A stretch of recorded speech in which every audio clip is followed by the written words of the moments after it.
So நேரடியாக நம்ம செய்திக்கு நேராக நம்ம கடந்து போக போகிறோம். இன்றைக்கி ரொம்ப ஆச்சரியமான ஒரு வார்த்தையை ஆண்டவர் என்னுடைய இருதயத்திலே வைத்தார். இன்று இந்த கழுகை குறித்து நம்ம தியானிக்க போகிறோம். இந்த மாதம் ஆண்டவர் நமக்கு கொடுத்த வாக்குத்தத்த வசனம் நீங்கள் ஆதியாகமத்திலே 28வது அதிகாரத்திலே 15வது வசனத்தை ஆண்டவர் நம்மோடு கூட பேசினார். ஆதியாகமம் 28ஆம் அதிகாரத்திலே 15வது வசனம், நான் உன்னோடு இருந்து நீ போகிற இடமெல்லாம் உன்னை நான் காத்து இந்த தேசத்திற்கு உன்னை திரும்பி வரப்பண்ணுவேன், நான் உனக்கு சொன்னதை செய்யும் அளவும் உன்னை கைவிடுவதில்லை. இந்த ஒரே ஒரு வாக்குத்தத்தத்தில் இந்த வசனத்தில் கொடுங்க. இந்த வசனத்தில் நிறைய வாக்குத்தத்தங்கள் அடங்கி இருக்கிறது. ஆனால் ஸ்பெஷலாக இந்த மாதத்திற்காக நான் ஜெபிக்கும் போது ஆண்டவர் அதில் ஒரே ஒரு வார்த்தையை திரும்ப திரும்ப என்னுடைய இருதயத்தில் வைத்துக்கொண்டே இருந்தார். நான் உன்னை திரும்பி வரப்பண்ணுவேன் அப்படி. அதுவும் இந்த வரப்பண்ணுவேன்ற வார்த்தையை எடுத்துட்டு இந்த திரும்பவும் அப்படின்னா யாக்கோபினுடைய வாழ்க்கையிலே ரொம்ப ஒரு சோகமான ஒரு சூழ்நிலை. தன்னுடைய சகோதரனுக்கு விரோதமாக எழும்பி தன்னுடைய சகோதரனுடைய ஆசீர்வாதத்தை இவன் ஏமாற்றி தன்னுடைய தகப்பனாரிடத்தில் வாங்கி, ஏற்கனவே ஒரு டைம் அவனுடைய சேஷ்ட புத்திர பாகத்தை அவன் வாங்கிட்டான். இப்போ அவனுடைய ஆசீர்வாதத்தை தன்னுடைய கையில் வாங்கிட்டான். தன்னுடைய சகோதரன் தன்னை கொல்லணும் அப்படின்னு நினச்சிட்டான். இல்லை, 2 பேரையும் ஒரே வீட்டில் நீங்கள் வச்சுருந்தீங்கன்னா என்னைக்காவது ஒரு நாள் அவன் கொன்றுவான். அதனால் ஒன்றுமே தெரியாத எங்கே போகிறோம், என்ன பண்ண போகிறோம், என்னுடைய எதிர்காலம் என்ன அப்படின்ற ஒரு நம்பிக்கையே இல்லாமல் ஒரு இடத்துல படுத்து கிடக்கும்போது அவனுக்குள்ள நிறைய யோசனைகள் ஓடி இருக்கலாம். திரும்பி அம்மாவை நான் பார்ப்பேனா, திரும்பி நான் அப்பாவை பார்ப்பேனா, திரும்பி இந்த ஊருக்கு நான் வருவேனா, திரும்ப இந்த ஊருக்கு நான் வர முடியுமா அப்படின்னு சொல்லி திரும்பவும் இப்படிப்பட்ட ஒரு ஆசீர்வாதத்தை நான் பார்ப்பேனான்னு அவனுடைய இருதயம் அங்கலாய்க்கும் போது கர்த்தர் சொல்கிறாரு, இல்லை நீ பயப்படாத, நான் உன் கூட இருப்பேன், உன்னை திரும்ப இந்த தேசத்தில் நான் என்ன பண்ணுவேன்னா உன்னை நான் வர பண்ணுவேன். அப்போது இந்த மாதம் இந்த சத்தத்தை கேட்குற ஒவ்வொரு ஆண்டவருடைய பிள்ளைகளுக்கும் ஆண்டவர் பேசுகிறாரு. ஆண்டவர் மறுபடியும் உங்களை இந்த மாதம் திரும்பவும் உங்களை நினைப்பேன் என்று கர்த்தர் வாக்கு கொடுக்குறார். நீங்கள் ஏதாவது ஒன்றை நீங்கள் மிஸ் பண்ணியிருக்கலாம். போன மாதம் பார்த்த, போன வருஷம் பார்த்த, 5 வருடங்களுக்கு முன்பாக பார்த்த, 10 வருடங்களுக்கு முன்பாக பார்த்த ஏதோ ஒன்றை உங்களுடைய இருதயம் தவறிட்டே இருக்கலாம். அது இன்னும் இருந்தால் நல்லா இருந்திருக்குமே, இது எனக்கு கிடைச்சா நல்லா இருந்திருக்குமே, இது எனக்கு கண்டினியூவான நல்லா இருந்திருக்குமே, நான் இது இழந்துட்டேனே, திரும்ப அந்த பலன் எனக்கு வருமா, திரும்ப அந்த குடும்ப சமாதானம் எனக்கு வருமா, திரும்ப அந்த பிள்ளைங்க எனக்கு இந்த மாதிரி பேசுவாங்களா, திரும்ப நான் அப்படிப்பட்ட ஒரு ஆசீர்வாதத்தை நான் பெறுவேனா, என்னைக்காவது ஒரு நாள் அப்படி நடக்காதா அப்படின்ற உங்களுடைய இருதயம் ஒருவேளை எந்த காரியத்தை குறித்து அங்கலாய்க்குதோ, என் ஆண்டவர் இந்த மாதம் வாக்கு கொடுக்குறாரு, நீ பயப்படாத, நிச்சயமா நான் உனக்கு திரும்ப அந்த அபிஷேகத்தை தருவேன், நிச்சயமா திரும்ப அந்த சமாதானத்தை உனக்கு தருவேன், நிச்சயமா இந்த பலனை உனக்கு நான் திரும்ப தருவேன், நிச்சயமா அந்த ஆசீர்வாதத்தை கரங்களை தட்டும் போதே பரலோகம் உங்களுக்காக அங்கீகரிக்கட்டும். அந்த வேலையை கத்த தருவாராக, அந்த பண உயர்வை கத்த தருவாராக, அந்த சமாதானத்தை கத்த தருவாராக. ஸோ நம்முடைய தேவன் யார் அப்படின்னு சொன்னா திரும்ப தருகிற தேவன். இந்த மாதம் ஆண்டவர் திரும்ப அந்த ஆசீர்வாதத்தை உங்களுக்கு தருவேன், அந்த உயர்வை கத்த தருவார், அந்த நல் மதிப்பை திரும்ப உங்களுக்கு தருவார், அந்த பண புழக்கத்தை ஆண்டவர் திரும்ப உங்களுக்கு தருவார், அந்த சமாதானத்தை கத்த திரும்ப உங்களுக்கு தருவார். சத்தமாய் ஆமேன்னு சொல்லுங்கள். அந்த சந்தோஷம் உங்களுக்கு உண்டாகும். சத்தமாய் ஆமேன்னு சொல்லுங்கள். நீங்கள் பழையது போல தலை நிமிர்ந்து நீங்கள் நடப்பீர்கள். உங்களுடைய வீட்டிலே ஆடல் பாடல் சத்தம் கேட்கட்டும். இந்த மாதம் திரும்பவும் நெடுநாட்களாய் சோகமாய் நெடுநாட்களாய் கலக்கத்தோடு இருக்கிற அநேக குடும்பத்தில் ஒரு சமாதானத்தின் நதி அப்படியே பாய்ந்து போகட்டும்.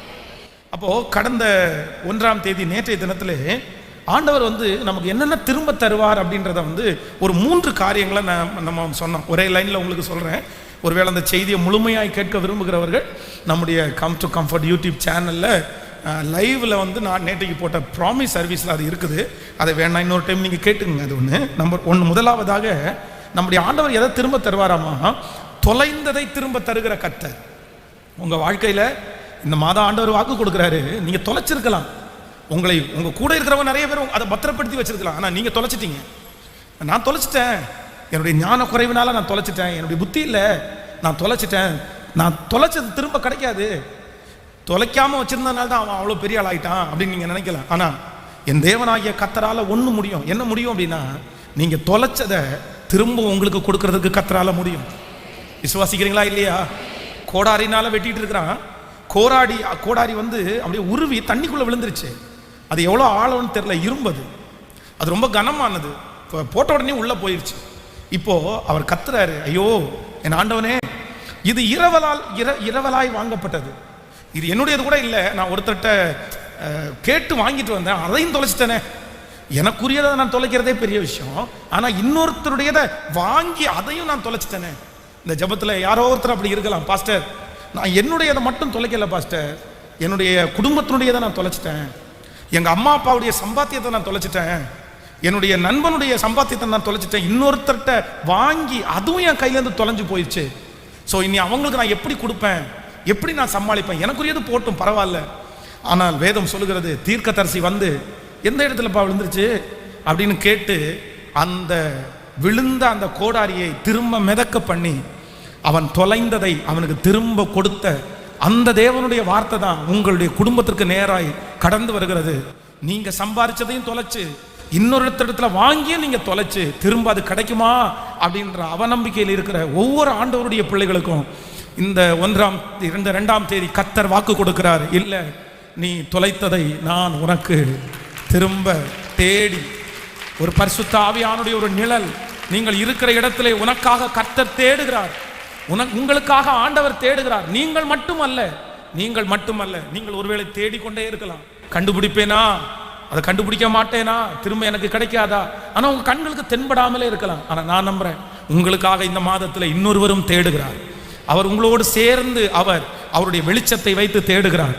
அது எந்த இடத்துல மறைந்திருந்தாலும் எல்லாருக்கும் மறைக்கலாம், ஆனால் கர்த்தருடைய கண்களுக்கு அது மறையாது. சீக்கிரமாய் அதை கண்டுபிடித்து உங்களுடைய கரங்களிலே கர்த்தர் தருவார். நான் விசுவாசிக்கிறேன், இந்த மாதமே கர்த்தர் அதை உங்களுடைய கரங்களிலே தேடி கொண்டு வந்து கர்த்தர் தருவாராக. ஆண்டவரோடு சேர்ந்து தேடுங்கள், தொலைத்ததை தேடுங்கள், தொலைத்ததற்கு நேராக போங்கள். இந்த மாதம் ஆண்டவர் நீ வாக்கு கொடுத்தீங்கல்ல, ஆண்டவரே நான் தொலைச்சிட்டேன், நான் என்ன பண்ணணும், நான் எங்க அறிக்கை செய்யணும், அந்த மனுஷனை மாதிரி ஒப்பு கொடுங்க. நீங்க எந்த இடத்துல தொலைச்சிங்கன்றதை காமிச்சு கொடுங்க. நீங்க தொலைக்கிறதுக்கு என்ன காரணம்ன்றதை ஆண்டவரிடத்துல சொல்லுங்க. நீங்க தொலைச்சதுக்கு காரணம் இருக்குது. அந்த தீர்க்கதரிசி சாதாரணமா எல்லாருமே வெட்டிட்டு தான் இருக்காங்க, ஆனா யாருமே தொலைக்கல. இந்த மனுஷன் தொலைக்கிறதுக்கு என்ன காரணம் அப்படின்னு சொன்னா, அந்த கோடாரியை அவன் இரவலாய் வாங்கினது. ஸோ அந்த கோடாரியில என்ன, அதனுடைய கட்டைகள் எல்லாம் சரியா அடிக்கப்பட்டிருக்கா, அது நல்ல இறுக்கமா இருக்கா அப்படின்னு அவனுக்கு தெரியல. காரணம் என்னன்னா, அது அவனுடையதே இல்லை. அவனுடையதா இருந்தா அவன் பழுது பார்த்து வைத்திருப்பான். இப்ப பழுது பார்த்து வைக்காதனால அவனுடைய கோடாரி உருவி போகுது. சிலருடைய வாழ்க்கையில தொலைச்சதுக்கு கண்டிப்பா காரணம் இருக்குது. நீங்க ஏன் தொலைச்சிங்க? கர்த்தருக்கு ஏதாவது விதத்துல குறை வச்சிங்களா? ஜபத்துல குறை வச்சிங்களா? உங்களுடைய அனுதின வாழ்க்கையில ஆண்டவருக்கு குறை வச்சிங்களா? நீங்க ஏன் தொலைச்சிங்கன்றத நீங்க ஆராய்ந்து பாருங்க, கர்த்தர் உங்களுக்கு சொல்லி தருவார். அது மட்டும் இல்ல, அவன் உடனே இந்த இடத்துல தான் தொலைச்சேன் அப்படின்றத ஒப்புக்கொள்றான். நீங்க எந்த இடத்துல தொலைச்சிங்களோ அந்த இடத்துல கர்த்தர் சமூகத்துல மன்னிப்பு கேட்கும் போது கர்த்தர் உங்களுக்கு மறுபடியும் அதை திரும்ப தர வல்லவராக இருக்கிறார். ஸோ நம்பர் 2, இரண்டாவதாக ஆண்டவர் நமக்கு வாக்கு கொடுத்தார், நான் உனக்கு திரும்ப நான் தருவேன். எதை நான் உனக்கு திரும்ப தருவேன் அப்படின்னு சொன்னா, ஆமா, பட்ட பாடுகளுடைய பலனை ஆண்டவர் திரும்ப தருவேன் என்று கர்த்தர் வாக்கு கொடுத்தார். ஸோ இரண்டாவதாக கர்த்தர் இந்த மாதத்துல நமக்கு திரும்ப தரப்போறார். எதை தரப்போறார் அப்படின்னா, நீங்க நிறைய பாடுபட்டு இருக்கலாம், ஆனா அதெல்லாம் உங்களுக்கு பலன் கிடைக்காம போயிருக்கலாம். ஆனா இந்த மாதம் உங்களுடைய இருதயம் கலங்க வேண்டாம். என் தேவன் வாக்கு கொடுக்கிறார், இல்லை, நீ பாடுகள் பட்டதை இந்த மாசம் கர்த்தர் திரும்ப தருவார். நீங்க வராதுன்னு நினைச்சு நீங்க ஒதுங்கி இருக்கலாம், அவ்வளவுதான், நம்ம அன்னைக்கு பாடுபட்டு நம்ம கொடுத்துட்டோம், இனி திரும்ப அது எப்படி நமக்கு திரும்ப வரும் அப்படின்னு நீங்க நினைக்கலாம். ஆனா என் தேவன், நான் நம்புகிறேன், உங்களுக்கு திரும்ப தருவார். நீங்கள் பட்ட அத்தனை பாடுகளுக்கும் இந்த மாதம் உங்களுக்கு பலன் வரப்போகிறது. நீங்கள் வடித்த கண்ணீருக்கு இந்த மாதம் பலன் வரப்போகிறது. நீங்கள் உங்களுடைய பிரயாசத்துக்கு இந்த மாதம் கர்த்தர் பலனை தரப்போகிறார். விசுவாசிக்கிறவர்கள் கைகளை உயர்த்தி ஏசப்பாட்ட சொல்லுங்க, ஆண்டவரே இந்த வசனத்தை நான் நம்புறேன் ஆண்டவரேன்னு சொல்லுங்க.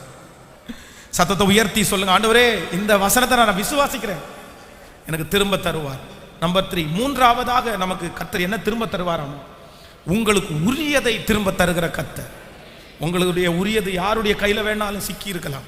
அது திரும்ப அவன் கையில போறது அவ்வளவுதான், கெபிக்குள்ள போட்டது மாதிரி அவன் கையில போடுறது.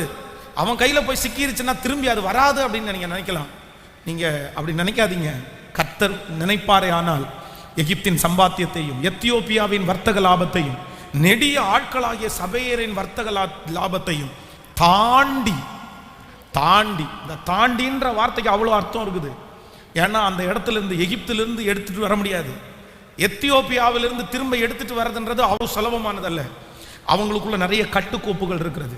அப்படி எடுத்துட்டு வர்றவங்க நிறைய பேர் கடல் வழியாக தான் எடுத்துட்டு வர முடியும், இல்லைன்னா விமான வழி அப்படிதான் இருக்கு. ஆனா ஆண்டவர் சொல்றாரு, அது தாண்டி உன்னிடத்திற்கு நீங்க உங்களுக்குரியதை யார் பறித்து வைத்திருந்தாலும் பிடுங்கி வைத்திருந்தாலும் நான் விசுவாசிக்கிறேன், நான் நம்புகிறேன். கர்த்தர் வாக்கு கொடுக்கிறார், இந்த மாதத்திலே அதை திரும்பி உங்களிடத்திற்கு கொண்டு வந்து கொடுக்கிறதற்கு விசுவாசிக்கிற அத்தனை பேருக்கும் அப்படியே ஆமென்று ஆமென் என்று ஆமென். அல்லேலூயா. கர்த்தருடைய பிள்ளைகளே, இன்றைக்கு இந்த ஆராதனைக்காக ஜெபிக்கும் போது நேற்றைக்கு கர்த்தர் சமூகத்திலே வெகு நேரமாய் நான் காத்திருந்த போது இந்த திரும்ப அப்படின்ற வார்த்தையில் நான் நிறைய காரியத்தை அப்படியே யோசிச்சே இருந்தேன். ஆண்டவர் திரும்ப கட்டினவருடைய வாழ்க்கை, திரும்ப ஆண்டவரிடத்தில் சேர்ந்தவருடைய வார்த்தை. அப்போ இந்த திரும்ப அப்படின்ற வார்த்தை ரொம்ப மேட்ச் ஆனது யாருக்கு அப்படின்னு சொன்னா, இந்த கழுகுக்கு ரொம்ப மேட்ச் ஆயிடுச்சு. வேதம் சொல்கிறது, கர்த்தருக்கு காத்திருக்கிறவர்களோ புது பலன் அடைந்து தங்கள் செட்டைகளை அடித்து உயரே எழும்புவார்கள், அவர்கள் ஓடினாலும் இளைப்படையார்கள், நடந்தாலும் சோர்ந்து போவார்கள். இந்த கழுகுக்கு ஒரு தன்மை இருக்குது. அது கிட்டத்தட்ட ஒரு 70 ஆண்டுகள் பக்கத்தில் இந்த உலகத்தில் உயிர் வாழ்கிறது. ஆனால் அந்த 70 ஆண்டுகளில் அதனுடைய 40 ஆண்டுகளில் பார்த்தீங்க அப்படின்னு சொன்னால் அதனுடைய சரீரத்தில் இருக்கிற அந்த இறகுகள் எல்லாம் ரொம்ப கடினமாயிருமா, ரொம்ப ரஃப் ஆயிரும். அப்போ ரொம்ப கடினமாகும் போது அதால் நினைச்ச அளவுக்கு ரொம்ப உயரமாக அதால் பறக்க முடியாது. அதற்கு பிறகு அதனுடைய கொம்பு, அதனுடைய வாய் பகுதியில் இருக்கிற அந்த கூர்மையான இடம், அதனுடைய காலில் இருக்கிற நகங்கள் எல்லாம் ஒரு 40 ஆண்டுலேயே ரொம்ப கடினமாய் அப்படியே இறுகிருமாங்க. அப்போ அதற்கு பிறகு நாளுக்கு அதால் பழையது போல எதையும் செய்ய முடியாததுனால தன்னுடைய வாழ்க்கையை ஒன்று அது சாகடிக்கணும், இல்லை அப்படின்னா அந்த பலவீனத்தோட வாழணும். ஆனால் அதை விரும்பாதாமா அதை. அதனால 40 வயதில் அது மலை உச்சிக்கு போய் உயரமான ஒரு இடத்துல போய் உட்கார்ந்து தன்னுடைய வாயிலே இருக்கிற அதனாலேயே தன்னுடைய இறகுகளை ஒன்னொன்னா அதுவே பிச்சு போட்டுருமாமா. அது ரொம்ப ஒரு ஈஸியா இல்ல, ரொம்ப கடினமானது.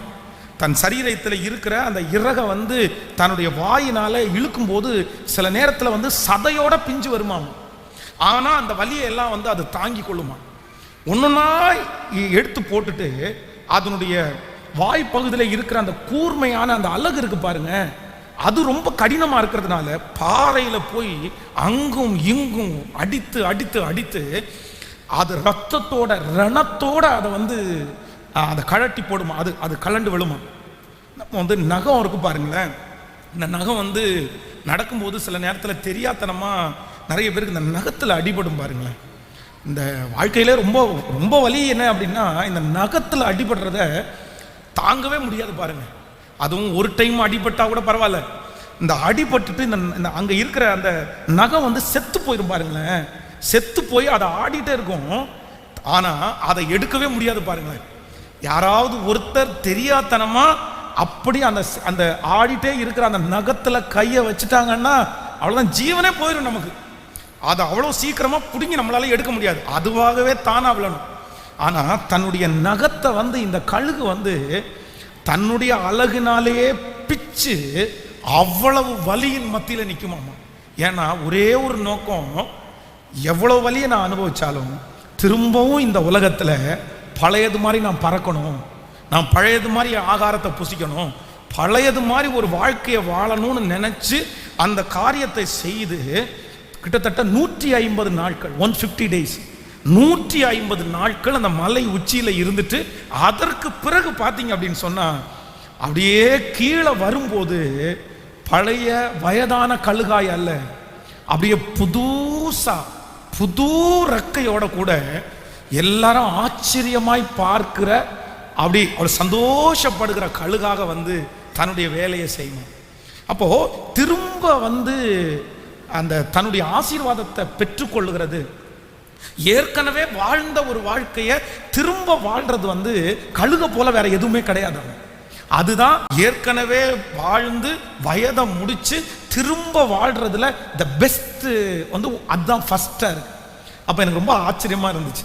அப்ப அந்த கழுகை பற்றி வேதத்துல வந்து நிறைய நான் யோசிச்சேன். அப்போ கழுகை பற்றி ஆண்டவர் அநேக இடங்களிலே எழுதி வைத்திருக்கிறார். இன்றைக்கு நான் நம்புறேன், இந்த ஜபத்தில் இருக்கிற நிறைய பேரை கர்த்தர் திரும்ப கர்த்தர் எப்படி வாழ வைப்பார் அப்படின்னா, உங்களை கழுகை போல கர்த்தர் வாழ வைக்க போறாரு. கழுகுகளை போல வாழ வைக்க போறாரு. பலன் குன்றி போயிருக்கலாம், பலன் அற்று போயிருக்கலாம், நம்பிக்கை அற்று போயிருக்கலாம், நிறைய பேர் உங்களை பார்த்து பரிதாபப்படுகிற ஒரு சூழ்நிலைக்கு நீங்க தள்ளப்பட்டிருக்கலாம். ஆனால் கர்த்தர் இன்றைக்கு வாக்கு கொடுக்கிறார். கர்த்தருக்கு காத்திருக்கிற நீங்களோ, இந்த சத்தத்தை கேட்கிற நீங்களோ, தேவ சமூகத்தில் இருக்கிற நீங்களோ, புது பலனை கர்த்தர் திரும்ப தந்து கழுகுகளை போல செட்டைகளை அடித்து நீங்கள் உயரே எழும்புவீர்கள். நீங்கள் நடந்தால் சோர்ந்து போக மாட்டீர்கள், நீங்கள் ஓடினால் இளைப்படைய மாட்டீர்கள். கர்த்தர் நமக்கு கொடுக்கிற ஆசீர்வாதம், நம்மை கர்த்தர் எப்படி ஆசீர்வதிக்கிறாராமா? கழுகை போல ஆசீர்வதிப்பார். ஆமேன் சொல்லுங்க. அப்போ இந்த கழுகுனுடைய ஒரு 3 குணங்கள் வந்து என்னை ரொம்ப அட்ராக்ட் பண்ணிருச்சு, ரொம்ப சந்தோஷமா இருந்துச்சு. இந்த கழுகுனுடைய, அதான் நீங்களும் ஒரு கழுகாய் மாறணும். நம்ம எல்லாருமே தேவன் உருவாக்குற ஒரு கழுகாய் மாறணும். ஆமேன் சொல்லுங்க. நம்பர் 1, முதலாவதாக ஒரு வசனத்தை வாசிக்கலாம். உபாகமம் 28ஆம் அதிகாரத்திலே 50வது வசனத்தை வாசிக்கலாமா? உபாகமம் 28ஆம் அதிகாரத்தில் 50வது வசனத்தை நம்ம வாசிக்க போகிறோம். 28ஆம் அதிகாரம் 50வது வசனத்தை நம்ம வாசிக்கும் போது, உனக்கு தெரியாத பாஷையை பேசுகிறதுமான ஜாதியை வெகு தூரத்திலே உள்ள பூமியின் கடையாந்தரங்களில் இருந்து கர்த்தர் உன்மேல் கழுகு பறக்கும் வேகமாய் வரப்பண்ணுவார். ஒரு விஷயம் கூட வாசிக்கலாமே, நீ தெரியாத பாஷையை பேசுகிறதுமான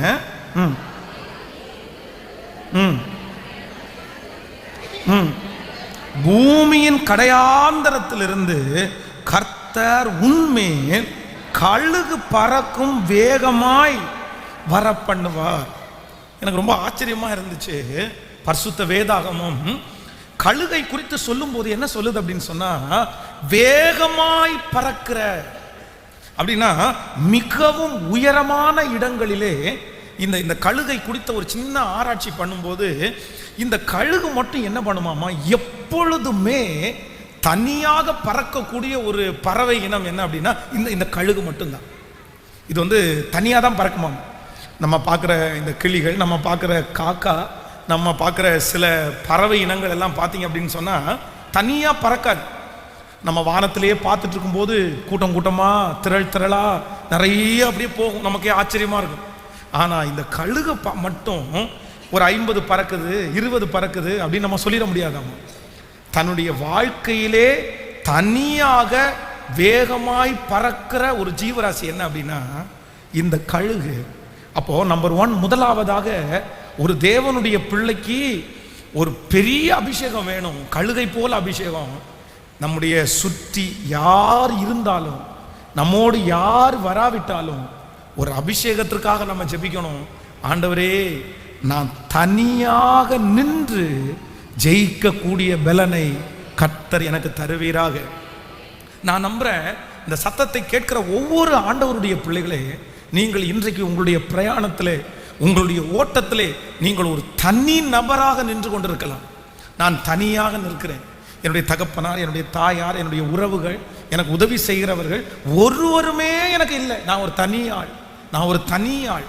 ஆனா ஆண்டவர் இன்னைக்கு வாக்கு கொடுக்கிறார், உங்கள்கிட்ட இருக்கிற பலன் என்ன பலன் அப்படின்னு சொன்னா, கழுகை போன்ற பலன் உங்களுக்குள்ளே இருக்கிறது.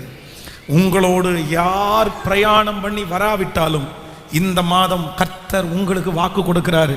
கழுகை போல பலசாலியா இருக்கிற நீங்கள் தனியாய் தனியாய் தனியாய் தனியாய் பறக்கிறது யாரும் இல்லை என்று அர்த்தம் அல்ல. கர்த்தர் உங்களை தனியாகவே ஜெயிக்க பண்ண போகிறார். தனியாகவே வெற்றியாளர்களாய் மாற்ற போகிறார். இதுவரையிலும் இத்தனை நாட்களும் உங்களோடு இருந்தவர்கள் இன்றைக்கு உங்களை விட்டு கடந்து போய் இன்றைக்கு உங்களை தனியாக விட்டிருக்கலாம். நான் என்ன செய்வேன், நான் தனியாக இந்த காரியத்தை பண்ண முடியுமா? நிறைய பேர் சவால் விடலாம், உன்னை ஒரு ஆளா இருந்து பண்ணிருவியா அப்படின்னு சொல்லலாம். எல்லாரும் உங்களை விட்டு இப்பொழுது கடந்து போய் ஆதரவற்ற ஒரு சூழ்நிலையில நீங்கள் இங்கே வந்திருக்கலாம். ஆனா ஆண்டவர் சொல்லுகிறார், கர்த்தருக்கு காத்திருக்கிற நீங்கள் எப்படி போவீர்கள் என்றால், தனியாய் நீங்கள் இருந்தாலும் நீங்கள் தோற்று போவது இல்லை. கர்த்தர் உங்களை தனிமைப்படுத்தினதற்கு ஒரு நோக்கம் உண்டு. கர்த்தர் உங்களை தனிமைப்படுத்தினதற்கு ஒரு காரணம் உண்டு. அவர்களை வைத்து அல்ல, உங்களை தனியாய் நிற்க வைக்க போகிறார். பிரதர், இதை தீர்க்க தரிசனமாய் நீங்கள் நினைத்துக் கொள்ளுங்கள். ஆண்டவர் சொல்லுகிறார், எல்லாரும் உன்னோடு கூட இருந்து நீ அப்பொழுது பார்த்த வெற்றியை விட இப்பொழுது உன்னை தனியாய் நான் உன்னை வைத்து அவர்களை பார்க்கலும் உன்னை வெற்றியாய் நடத்த வைப்பேன். தாவீது தனிமையாய் நின்று ஜெயித்தான். யாரும் அவனோடு கூட இல்லை. தன்னுடைய நண்பர்கள், சகோதரர்கள், நாட்டு ராஜா யாருமே இல்லை. ஆனா கர்த்தர் அவனை தனியா கொண்டு போய் நிற்க வைத்து கர்த்தர் அவனை வெற்றி அடைய செய்தார். உங்களை சுற்றி இருக்கிற நிறைய பேர் உங்களை பார்த்து வித்தியாசமாய் பேசலாம். உங்களை குறித்து நிறைய நெகட்டிவை அவங்க பேசிக்கொண்டே இருக்கலாம். நீ எப்படி வாழ்ந்துருவ பார்க்கலாம், நீ எப்படி இந்த காரியத்தை செய்ய போற பார்க்கலாம், நீ சாதிச்சிருவியா, உன்னால இது முடியுமா, உன்னால இது முடியாது. நாளுக்கு நாள் ஒருவேளை அவர்கள் நீங்க சொல்லுகிற அந்த ஐடியாவை ஒரு பெரிய பொருட்டாவே எடுக்காதவர்களா இருக்கலாம். ஆனா இன்று இந்த திருச்சபையிலே ஆண்டவர் உங்களுக்கு வாக்கு கொடுக்கிறார், மகளே, மகனே, நான் உன்னை தனியாக நிற்க பண்ணி உன்னை ஜெயிக்க பண்ணுவேன், உன்னை ஜெயிக்க பண்ணுவேன். நம்புறவர்கள் கரங்களை மேல உயர்த்தி சொல்லுங்க, இந்த வார்த்தையை நான் நம்புறேன்னு சொல்லுங்க. நீங்கள் இருக்கிற இடத்திலே கர்த்தர் இருக்கிறார். நீங்கள் இருக்கிற பட்டணத்திலே கர்த்தர் இருக்கிறார். என் ஆண்டவர் ஒரு நபரை தனிமைப்படுத்துகிறாரே, ஆனால் அவர்கள் மேல் கர்த்தர் ஒரு பெரிய திட்டத்தையே வைத்திருக்கிறார்கள். இந்த உலகத்திலே யார் தனிமைப்படுகிறார்களோ அவர்கள் சாதாரணமானவர்கள் அல்ல. அவர்கள் கழுகை போல அழைக்கப்பட்டவர்கள். அவர்களிடத்திலே கர்த்தருடைய தரிசனம் இருக்கிறது.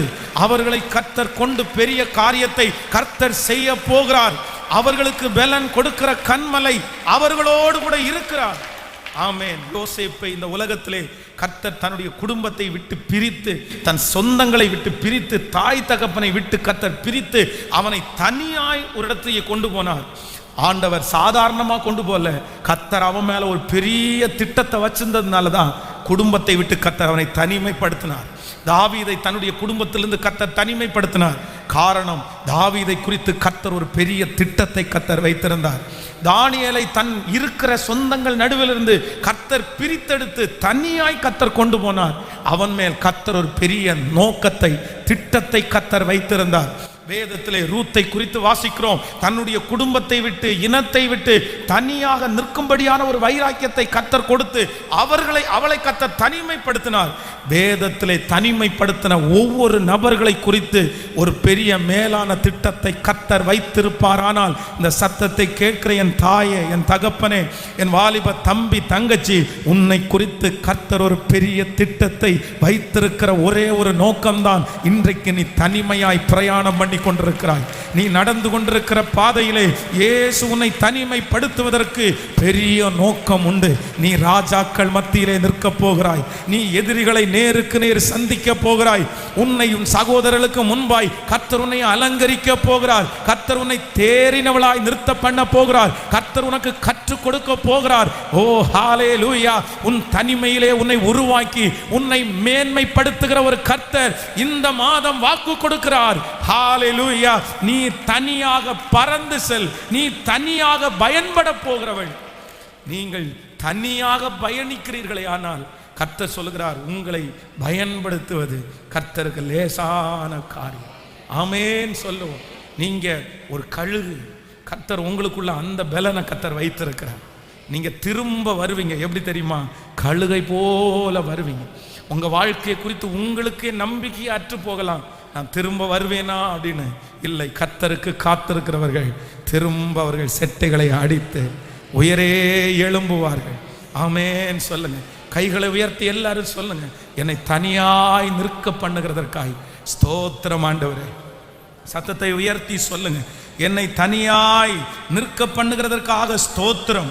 முழு பலத்தோடு சொல்லுங்க, ஹல்லேலூயா, ஆமென், ஆமென், ஹல்லேலூயா. இயேசுவே, என்னை தனியாக நிற்க பண்ணுகிறதற்காய் உமக்கு ஸ்தோத்திரம், ஸ்தோத்திரம், ஆமென். காத்தீரு பொறுத்தீரு கர்த்தரையே நம்பீரு, காரியங்கள் வாய்க்கல் செய்வார். காத்தீரு பொறுத்தீரு கர்த்தரையே நம்பீரு, காரியங்கள் வாய்க்கல் செய்வார். என் சார்பில் செயலாற்றுவார் இயேசு, என் சார்பில் செயலாற்றுவார். நீதிமான் அனைவருக்கும் வெற்றி உண்டு வெகு விரைவில். நீதிமான் அனைவருக்கும் வெற்றி உண்டு. துணை நின்று கர்த்தரோ துணை நின்று நடத்தி செல்வா, துரிதமாய் ஜெயம் தருவா. துணை நின்று கர்த்தரோ துரிதமாய் ஜெயம் தருவா. கரங்களை மேல தட்டி காத்தீரு பொறுத்தீரு கர்த்தரையே நம்பீரு. காத்தீரு பொறுத்தீரு கர்த்தரையே, காரியங்கள் என் சார்பில் செயலாற்றுவார் இயேசு, என் சார்பில் செயலாற்றுவார். ஹல்லேலூயா. இந்த பாதையிலே என் கூட யாராவது ஒருத்தர் பயணிக்க மாட்டார்களா அப்படின்ற அந்த எண்ணம் உங்களுக்கு வேண்டாம், வேண்டாம். ஆண்டவர் சொல்றாரு, நம்மை சில நேரங்களிலே கர்த்தர் வெற்றி அடைய பண்ணுகிறதற்கு கர்த்தர் எப்படி நம்மளை பழக்குவிக்கிறார் அப்படின்னா, தனியாய் நீங்க எப்படி பறக்கணும் அப்படின்னு சொன்னா, கூட்டத்தோட அல்ல, கூட்டத்தோட அல்ல. எப்படி நிக்கணும் தெரியுமா? தனியா நிக்கிறதுன்றது பெரிய பிளஸ். உங்களுடைய ரகசியங்கள் காக்கப்படும். நிறைய பேர் தங்களுடைய ரகசியங்களை எப்போ உடைக்கிறாங்க தெரியுமா? கூட்டத்தோட இருக்கும்போது தாங்க ரகசியங்கள் உடையப்படுகிறது. உங்கள் ரகசியங்கள் காக்கப்பட, உங்களுக்குன்னு ஒரு தனி வல்லமை உண்டாக, நீங்க ஒரு தலைவனாய் தலைவியாய் மாற, உங்களுக்கு தேவையான பெரிய அபிஷேகமே என்ன அப்படின்னா, நீங்க தனியா பறக்கணும். ஆமென் சொல்லுங்க பார்க்கலாம். எல்லாம் யாரோ ஒருத்தர் தனிமையை குறித்து ரொம்ப பயப்பட்டு அஞ்சி ரொம்ப வேதனையோட வந்திருக்கிற பிள்ளையே இயேசு உங்கள்கிட்ட தெளிவா பேசுறாரு. இல்ல, நீ தனிமையா பறக்கிறத தோல்வின்னு நினைக்காத.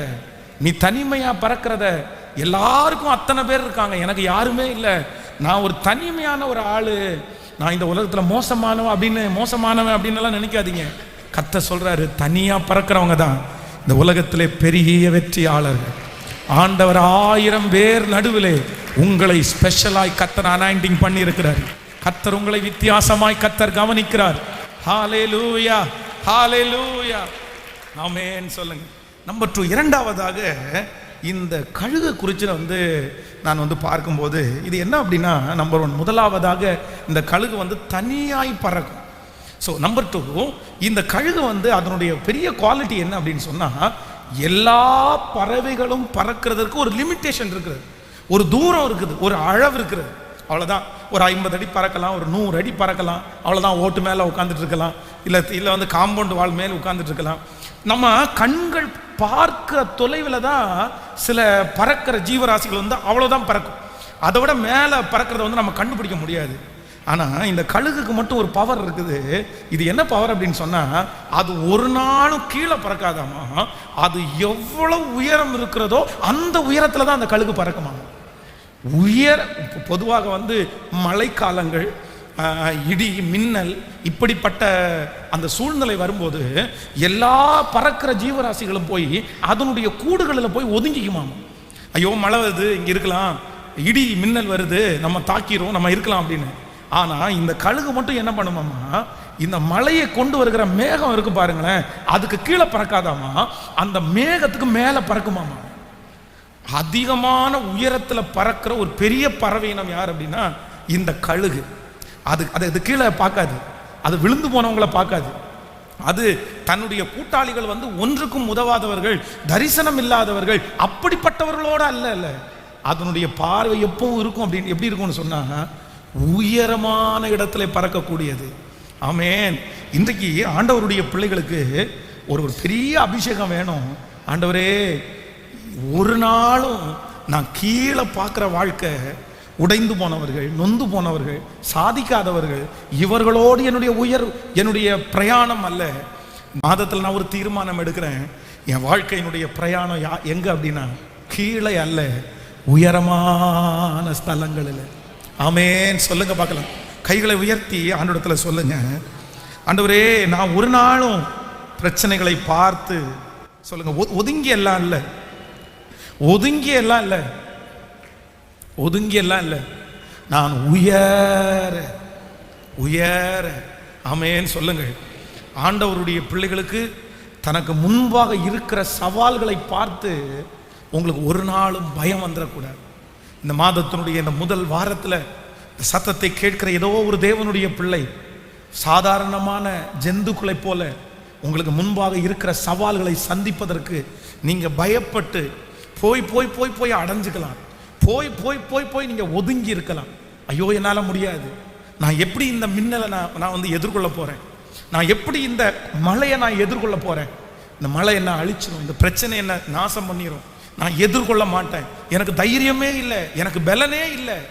ஆனா இந்த மாதம் கர்த்தர் உங்களுக்கு கழுகை போல பலன் கொடுக்கிறார். உங்களுக்கு முன்பாக இருக்கிற சவால்களை எல்லாம் நீங்க நின்று சந்திக்க போறீங்க. அந்த சவாலை நீங்க எதிர்கொள்ள போறீங்க. எனக்கு வயதாச்சு, எனக்கு பலன் குறுகி போயிருச்சு, எனக்கு சூழ்நிலை சரியில்லை. கர்த்தராகிய ஆண்டவர் இன்று வாக்கு கொடுக்கிறார், அந்த கழுகை போல ஒரு அபிஷேகத்தை ஆண்டவர் உங்களுக்கு தருவாரானால் நீங்கள் கீழே அல்ல. சின்ன பிரச்சனைகளை பார்த்து சோர்ந்து, சின்ன சூழ்நிலைகளை பார்த்து உட்கார்ந்து இருக்கிறவர்கள் அல்ல. நான் நம்புகிறேன், கர்த்தர் உங்களை உயரே பறக்க பண்ணுகிறார். ஆமென். சொல்லுங்க பார்க்கலாம். நீங்கள் ஏசாயாவின் தீர்க்க தரிசன புஸ்தகம் 40ஆம் அதிகாரத்திலே 31வது வசனத்தை நம்ம வாசிப்போமே. ஆனால் ஏசாயாவின் தீர்க்க தரிசன புஸ்தகம் 40ஆம் அதிகாரத்திலே 31வது வசனத்தை நம்ம வாசிக்கும் போது, கர்த்தருக்கு காத்திருக்கிறவர்களோ புது பலன் அடைந்து கழுகுகளை போல செட்டைகளை அடித்து எழும்புவார்கள். அவர்கள் ஓடினாலும் இளைப்படையார்கள், நடந்தாலும். ஆமென். கழுகை குறித்து வேதத்திலே 2வது சொல்லுகிற வார்த்தை என்ன அப்படின்னா, அது ஒரு நாள் என்ன பண்ணாதாமா, இளைப்படையாது. கர்த்தருக்கு காத்திருக்கிறவர்கள் புது பலன் அடைந்து உயரே பறப்பார்கள். ஒரு 10 டைம் கையை உயர்த்தி சொல்லுங்க, நான் உயர பறப்பேன். கர்த்தர் என்ன உயர பறக்க வைப்பார். ஹல்லேலூயா. இந்த சின்ன சூழ்நிலைகளை எல்லாம் கர்த்தர் என்ன தாண்ட பண்ணுவார். எனக்கு முன்பாக இருக்கிற பெரிய சவால்களை நான் சந்திப்பேன். சொல்லுங்க ஹல்லேலூயா. சத்தத்தை உயர்த்தி சொல்லுங்க, ஆமென். ஆண்டவரே, நான் நம்புறேன்ப்பா, நான் நம்புறேன் ஆண்டவரே, நான் உயர. ஹல்லேலூயா.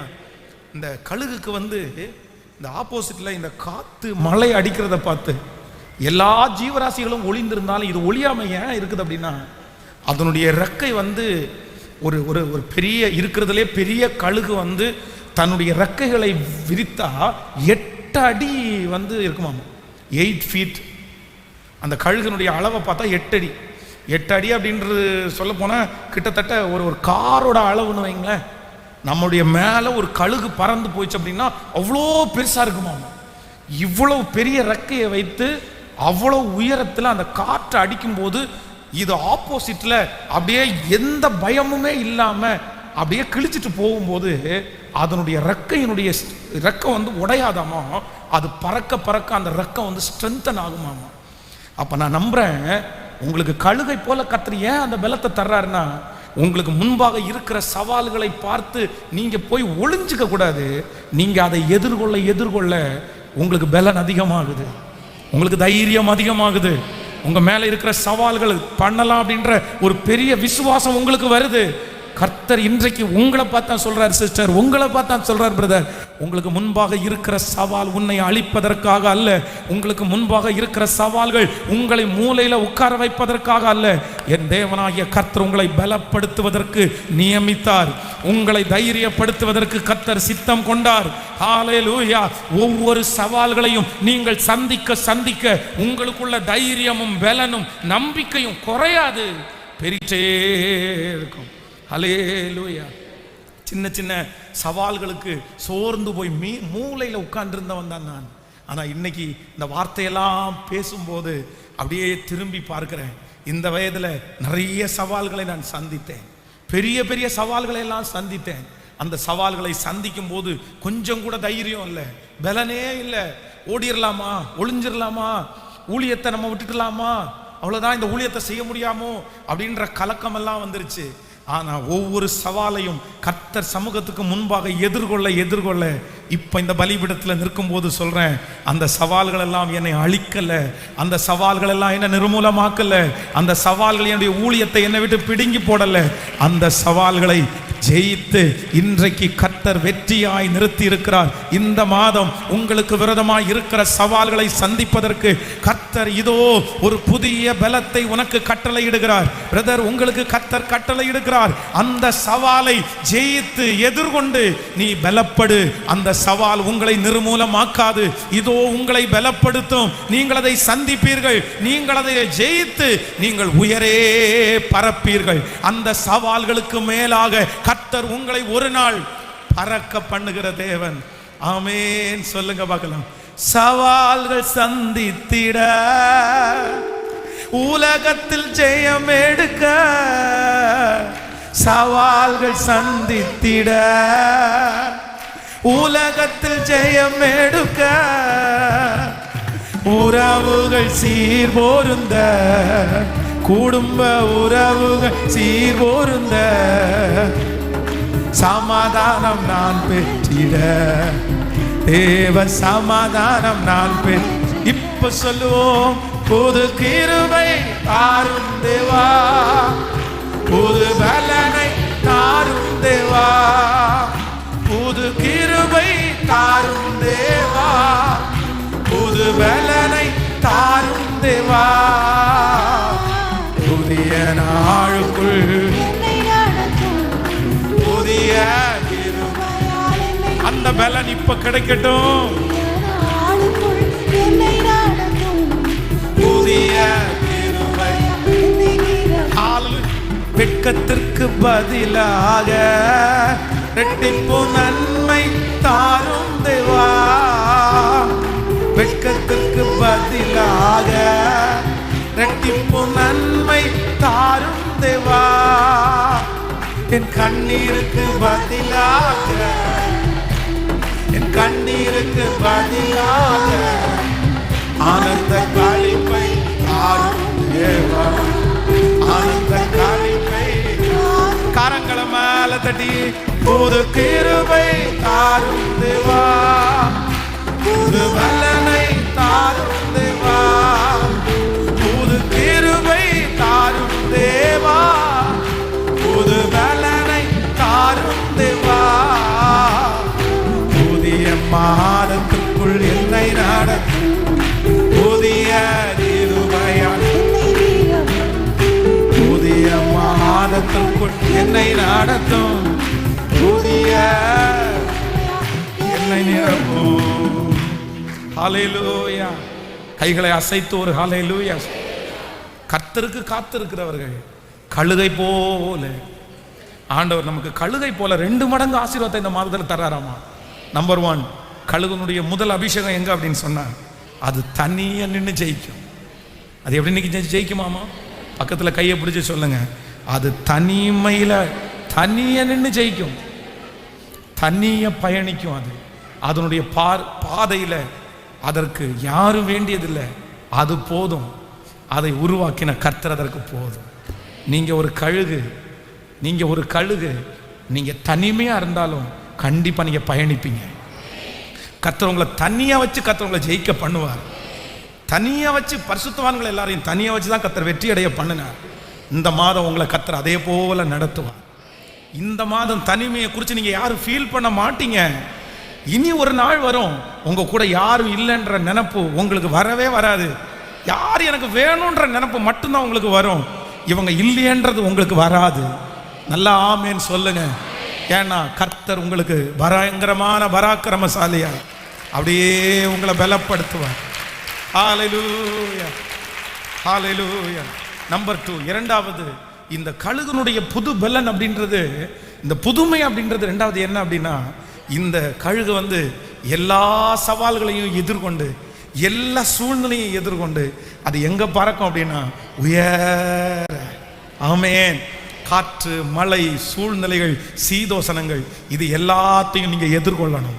நீங்க பயப்படக்கூடாது, நீங்க பயப்படக்கூடாது. கர்த்தர் இந்த மாதத்துல ஒரு புது பலனை தர்றாரு கழுக போல. என்ன பலன் அப்படின்னா, இந்த மாதம் சவாலை பார்த்து ஓட மாட்டீங்க. இந்த மாதம் சவால் எனக்கு வேண்டான்னு நீங்க சொல்ல மாட்டீங்க. இந்த மாதம் சொல்லுவீங்க, நீங்க அனுப்புங்க ஆண்டவரே, நான் அதற்கு முன்பாக பலன் பெற போகிறேன், தைரியப்பட போகிறேன்.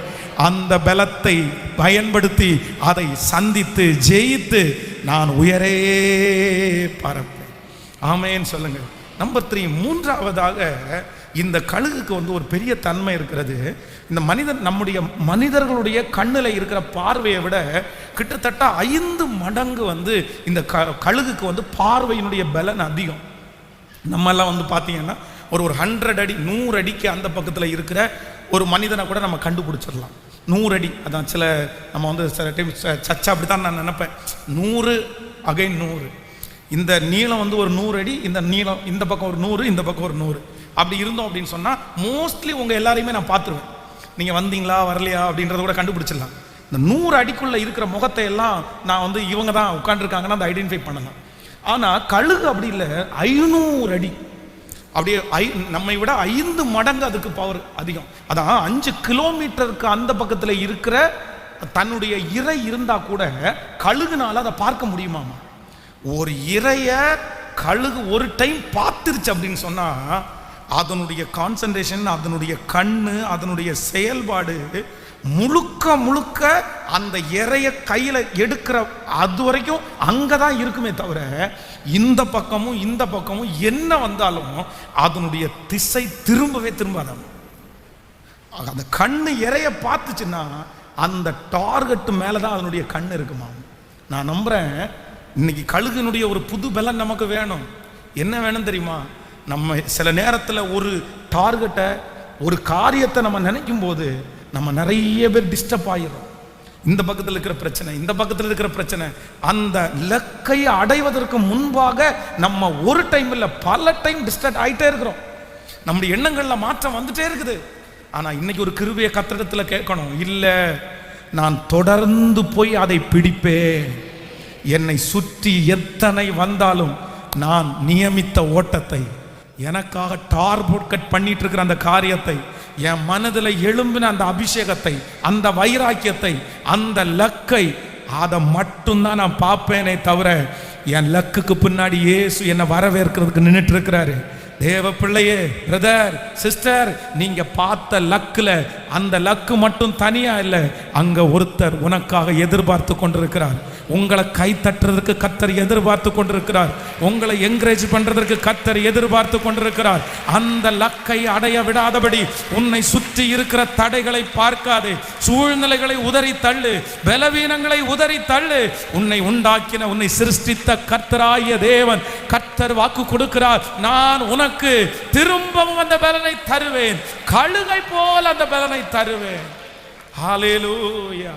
இந்த மாத ஆண்டவரும் நம்ம எல்லாரையும் கர்த்தர் பலப்படுத்த போறார். ஹல்லேலூயா. ஒரு தீர்மானம் எடுங்க.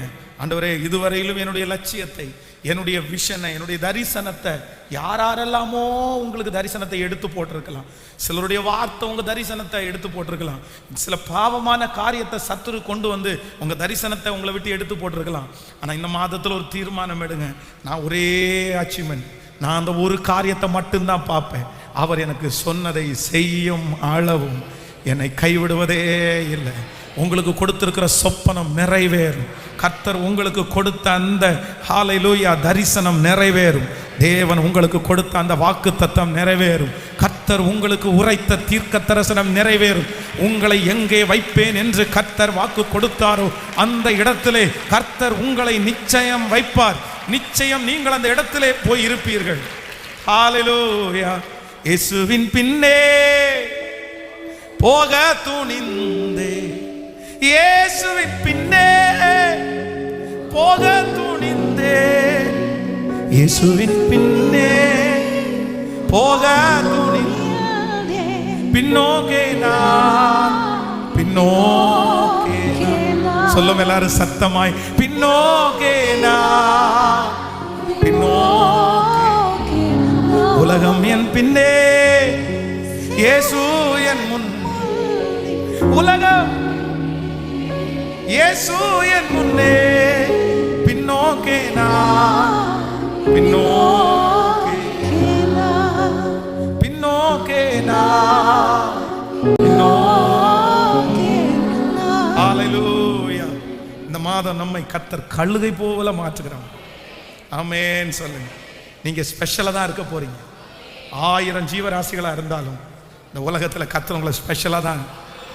கர்த்தர் சமூகத்தை தவிர வேற யார் முன்னாடியும் உங்க கண்ணீர் சிந்தப்படக்கூடாது. கர்த்தர் சமூகத்தை தவிர வேற யார் முன்னாடியும் துக்க முகமா நீங்க இருந்துடக்கூடாது. கர்த்தர் சமூகத்தை தவிர வேற யார் முன்னாடியும் நீங்க கை ஏந்த கூடாது. கர்த்தர் சமூகத்தை தவிர வேற யார் முன்னாடியும் உங்க வேதனையை நீங்க கொட்டவே கூடாது. ஹalleluya. அப்படிதான் கர்த்தர் உங்களை வச்சிருப்பாரு. உங்களுக்குள்ள ஒரு பலன் வரும், உங்களையே புதுப்பிக்கிற பலன். எப்படி கழுகுக்கு தன்னை புதுப்பிக்கிற பலனை கர்த்தர் அதுக்குள்ளேயே வச்சிருக்கிறாரோ, அந்த இறகுகள் எல்லாம் பிச்சு போடும்போது அதை தாங்கக்கூடிய வலிய கர்த்தர் கொடுக்கிறாரோ, நான் நம்புறேன் உங்களை உருவாக்கக்கூடிய அந்த பெரிய பிரசன்னத்தை கர்த்தர் உங்க மேலேயே வச்சிருக்கிறாரு. நீதிமான் 7 தரம் விழுந்தாலும் திரும்பவும் எழும்பி நிற்பான். நீங்க 7 தரம் அல்ல 70 முறை விழுந்தாலும் கர்த்தர் உங்களை திரும்ப நிற்க பண்ணுவார். 70 முறை தோற்று போனாலும் திரும்பவும் கர்த்தர் உங்களை ஜெயிக்க பண்ணுவார். கரங்களை தட்டும் போது அந்த அபிஷேகம் உங்கள் மேல் இப்பொழுது கடந்து வரும். ஹalleluya. இஸ்ரவேல் என்னும் சிறு பூச்சியே, உன்னை எதிர்ப்பவன் யார்? உனக்கு விரோதமாய் நிற்பவன் யார்? கர்த்தரால் ஆசீர்வதிக்கப்பட்ட ஜனம் நீ. ஹalleluya. ஆமென் சொல்லுங்க. அப்படியே எழும்பி நின்று, தகப்பனே இந்த மாதம் என்னை கழுகை போல ஒரு புது பலன், கழுகை போல ஒரு புது பலன் சத்தமாய் ஆண்டவரிடத்துல கேட்டு வேகமாய் இந்த ஜெபத்தை முடித்து, நன்றியப்பா, நன்றியப்பா, நன்றி நன்றி நன்றி நன்றி நன்றி. என்னுடைய முன்பாக இருக்கிற சவால்களை சந்திக்கிறதுக்கு எனக்கு பலன் தருகிறவர், இந்த உலகத்தில் ஜெயம் எடுக்கிறதற்கு என்னை வெற்றியாய் நடத்துகிற கர்த்தர். நன்றியப்பா. புது கிருபை தாரும் தேவா, புது பலனை தாரும் தேவா, புது கிருபை தாரும் தேவா, புது பலனை தாரும் தேவா, புது கிருபை தாரும் தேவா, புது பலனை தாரும் தேவா, புது கிருபை தாரும் தேவா, புது பலனை தாரும் தேவா. புதிய மாதத்துக்குள் என்னை நடத்தும் புதிய கிருபையா. பாட பாட அந்த அபிஷேகம் உங்களை தொற்றட்டும். ரம்தன சேகரம்தனு ஓ ஆரம்பம் அற்பமானாலும் முடிவு சம்பூர்ணமா. ஆரம்பம் முடிவு. ஹalleluya. குறைவுகள் நிறைவாகட்டும், குறைவுகள் நிறைவாகட்டும், எல்லா வறட்சி செழிப்பாகட்டும், எல்லா வறட்சி. கைகளை மேல தட்டி புது கிருபை இயேசுவே, இயேசுவே. இப்போ சோர்ந்து போய் வந்திருக்கிற அந்த தகப்பனாருக்கு, இந்த தாயாருக்கு ஒரு புது பலன், புது பலன் தாரும் தேவா. புது கிருபை, புது கிருபை தாரும் தேவா, புது பலனை தாரும் தேவா. புதிய மாதம்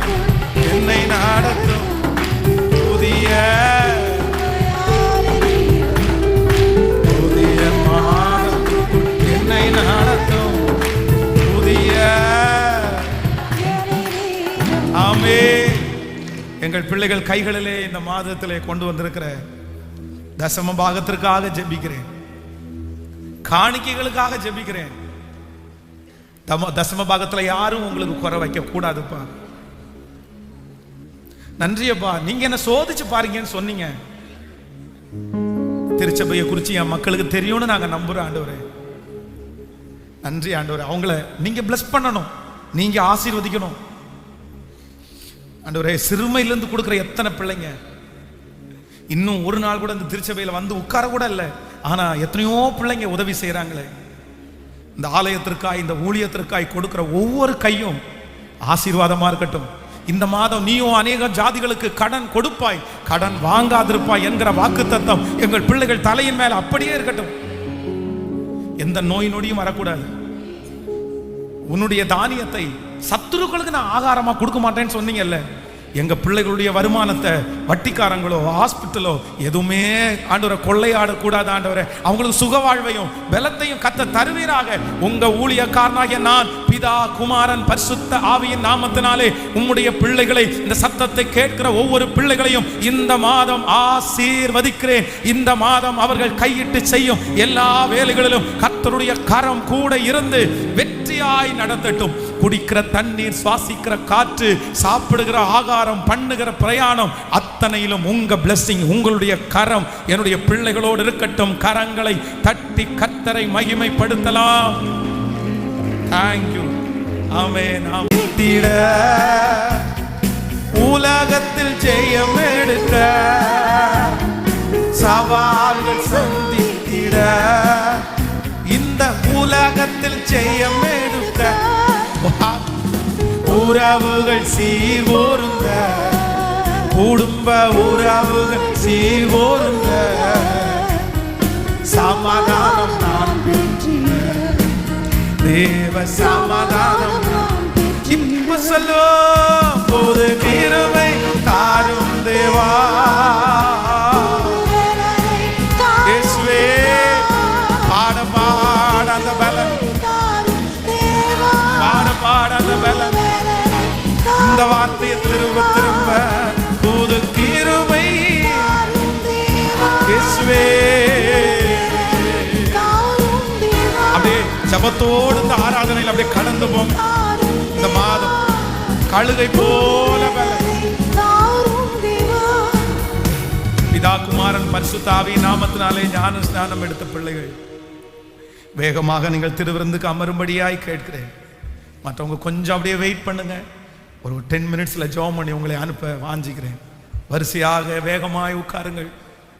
தேங்க்யூ ஜீசஸ். அப்படியே ஆராதனை கண்டினியூ ஆகட்டும். நன்றியப்பா, நன்றியப்பா. ஹல்லேலூயா. நம்மை நாமே நிதானித்து அறிந்தால் நாம் நியாயம் தீர்க்கப்படும். உங்களில் ஒருவனும் அபாத்திரமாய் இந்த பந்தியிலே கலந்து கொள்ளக்கூடாது. நம்மை நாமே நிதானித்து அறிந்தால் நாம் நியாயம் தீர்க்கப்படும். வேகமாய் முழங்கால் படியிட்டு இந்த மாதத்தில் கர்த்தருடைய கிருபை என் கூட இருக்கட்டும், உங்க இறக்கம் என் கூட இருக்கட்டும் ஆண்டவர் அப்படின்னு பாடுறவங்க பாடி ஜெபம் பண்ணிட்டே இருக்கு.